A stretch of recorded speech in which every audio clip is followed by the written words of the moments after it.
20 मार्च 2022 को अनिरुद्धाचार्य जी के ऊपर एक केस रजिस्टर किया जाता है, जिसमें इनके ऊपर आरोप था कि इन्होंने वाल्मीकि जी के बारे में अपशब्द कहे हैं। उसके बाद 19 अक्टूबर 2022 को इनके ऊपर एक और केस रजिस्टर होता है, जिसमें इनके ऊपर आरोप था कि इन्होंने सीता जी के बारे में अपशब्द कहे हैं। लेकिन क्या सही में इतने बड़े कथावाचक से हमको ये सब सुनने की उम्मीद थी?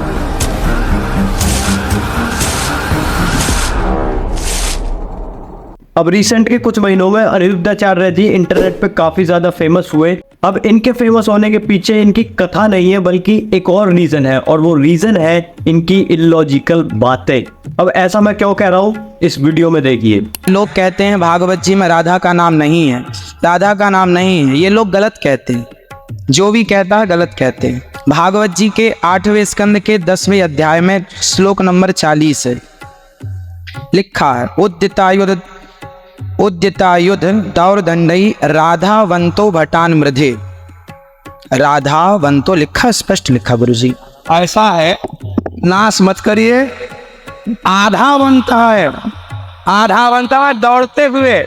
अब ये वीडियो तो सिर्फ एक ट्रेलर थी, लेकिन हर कोई जानता है कि इनकी इलॉजिकल बातें कहाँ कहाँ तक जाती है। जी, मेरा प्रश्न ये है कि सूर्य उदय पहले कहाँ उगता है? सूर्योदय सबसे पहले हमारे भारत में हम आपको बता दें, सबसे पहला सूर्योदय कहाँ होता है। हम एक बार गए थे इस तरफ ना, किस तरफ, आसाम के आगे भी कुछ है, उसके आगे क्या है, मणिपुर के आगे क्या है, हम उस तरफ नागालैंड गए थे। हम नागालैंड गए थे। नागालैंड भारत की ही धरती है। नागालैंड वहां गए तो सवेरे 4:30 बजे देखा तो दिन था। वीडियो में इस बच्चे की गलती है ही नहीं, क्योंकि इस बच्चे को पता ही नहीं है कि कौन सा क्वेश्चन कहाँ पूछना है। लेकिन उस क्वेश्चन का जवाब बताने के चक्कर में, अपना रूप झाड़ने के चक्कर में जब आप एक गलत जवाब दे देते हो, तो लोगों की नज़रों में आपकी जो इज्जत है वो बहुत ज़्यादा कम हो जाती है। और ऐसा ही शायद यहाँ पे अनिरुद्धाचार्य जी के साथ हुआ, क्योंकि ये जो क्वेश्चन का जवाब इन्होंने यहाँ पे दिया है ये बिल्कुल गलत है। क्योंकि इस क्वेश्चन का जो इन्होंने जवाब दिया है ये रियल क्वेश्चन से कहीं तक भी मैच नहीं खाता है। अब जरा इस वीडियो पे भी एक नज़र डालिए और मुझे नीचे कमेंट सेक्शन में ये बताइए, क्या इतने बड़े मंच पे ये सब बातें बोलने वाली थी या फिर नहीं। एक आदमी हमसे बोला कि महाराज जी, आप लोग गाय को माता कहते हो तो भैंस को बुआ कह सकते हो आप लोग। हमने उसे बिठाया, हमने उससे कहा, बेटा ये बताओ तुम्हारी बहन है? बोला है। मैंने कहा तुम्हारे भांजे हैं?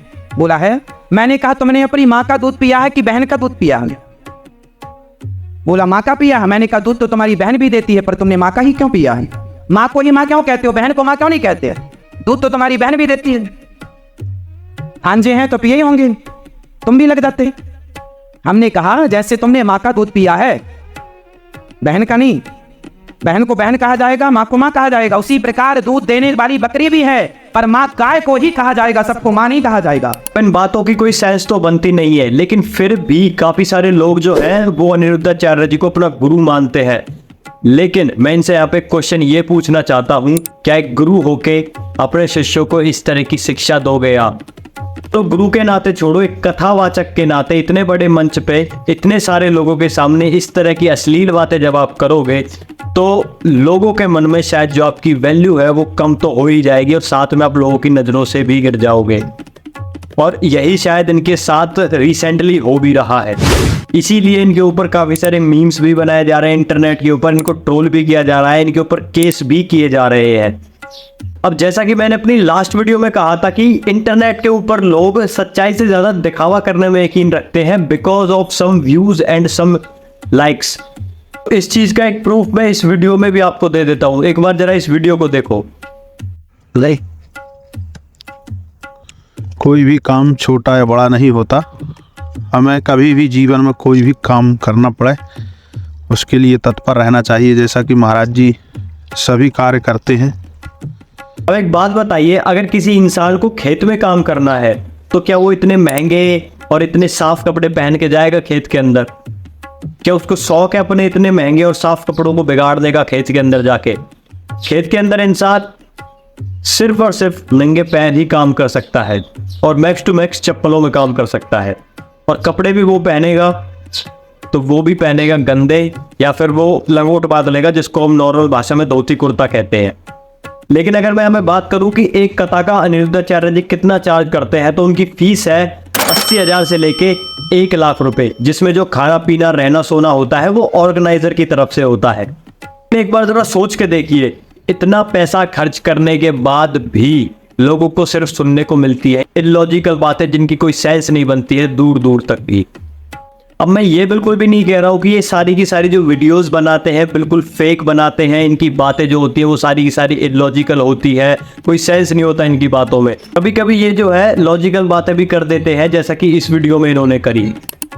एक बात बताओ, यदि एक लड़का एक लड़की से दोस्ती करता है तो मैं आज जितनी यहाँ लड़कियां सुन रही हैं मैं उनसे कहूँगा, कोई भी लड़का आपसे दोस्ती करे तो आप पहले एक सवाल अपने आप से पूछो कि आखिर इस लड़के ने आपसे दोस्ती की क्यों?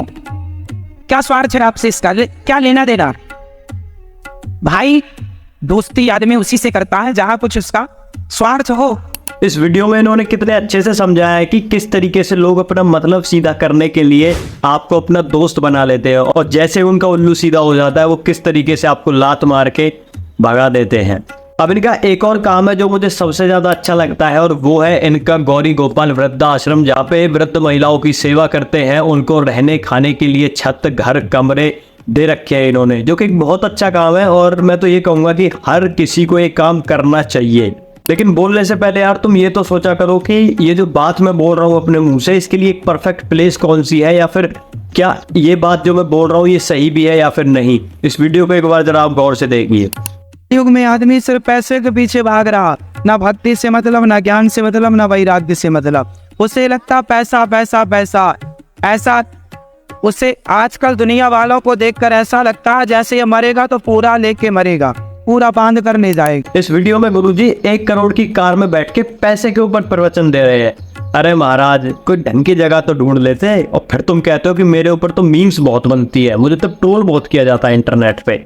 देखो कुल मिला के मैं सिर्फ ये कहना चाहता हूँ कि जैसा मैंने अपनी लास्ट वीडियो में आप लोगों को बताया था कि लोग ढोंग बहुत ज्यादा करते हैं सिर्फ कुछ लाइक्स और कुछ व्यूज के चक्कर में, लेकिन उन ढोंगियों की वजह से जो असली इंसान है, जिसके पास कुछ नॉलेज है, उसके पास लोगों की प्रॉब्लम्स का सॉल्यूशन है, वो लोग कभी सामने ही नहीं आ पाते हैं।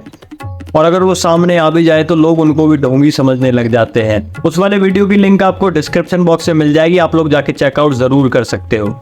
और जाते जाते इस वीडियो में सिर्फ ये कहना चाहता हूँ कि प्लीज ढोंग मत करो इंटरनेट के ऊपर, क्योंकि हमारा यूथ आपसे ही सीखता है और उसी दिशा में फिर चलने भी लग जाता है।